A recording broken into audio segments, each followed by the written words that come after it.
Another day, another basketball stories na naman ang pagkikwentuhan natin. At ngayon nga, yung pag-uusapan natin ang balitang pagkawala agad ni LeBron James sa Los Angeles Lakers. At ang balitang pagtanggal agad ng Golden State Warriors kay Seth Curry.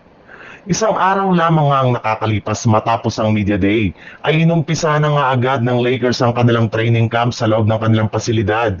Kung nagpakitang gilas na nga dito ang kanilang mga players, especially ang kanilang starting center na sa DeAndre Ayton, na todo effort sa kanilang mga ginagawang galaw sa loob ng court. Wala nga ni isa mang player sa Lakers ang kayang pumigil dito sa loob ng court, na nangangahulugan na mas nag-improve at mas naging unstoppable na ang kanilang skills. Maging si Luka Doncic nga ay sobrang natuwa sa ipinakita agad na performance ng kanyang mga bagong teammates, especially ni Ayton. Sa ngayon nga ay gumagawa na silang dalawa ng chemistry bilang isang duo at bumuo na rin sila ng iba't ibang mga klaseng plays. Pero kasabay nga ng pagsisimula ng practice ng Lakers ay hindi na rin naman nga sumama dito ang kanilang superstar na si LeBron James.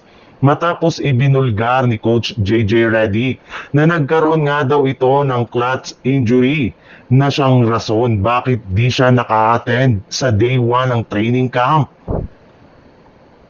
Sa ibang balita naman, kasabay nga ng pagsisimula ng training camp ngayong araw ng Golden State Warriors, ay tinapos na rin naman nga ng kanilang front office ang matagal nang hinihintay na mangyari ng mga fans matapos nilang official na papirmahin si Jonathan Kuminga ng bagong kontrata na umabot sa 2-year, $48.5 million contract para lamang manatili ito sa kanilang lineup. Sinundan rin naman nga nila yan ang official na pagkuha sa kapatid ni Stephen Curry na si Seth Curry. Kaya dahil nga sa ginawang move na ito ng Golden State Warriors, ay handang-handa na nga ang kanilang team sa training camp at pagpasok ng kanilang mga darating na laro.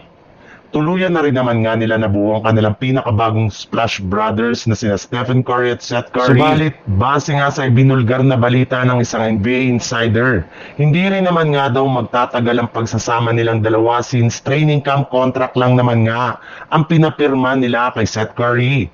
Ibig sabihin, agad-agad rin naman nga nila siyang i-waive bago magsimula ang regular season since lampas na nga sila sa cap space. Papipirmahin na lang naman nga daw nila itong muli ng regular contract sa kalagitnaan ng Nobyembre.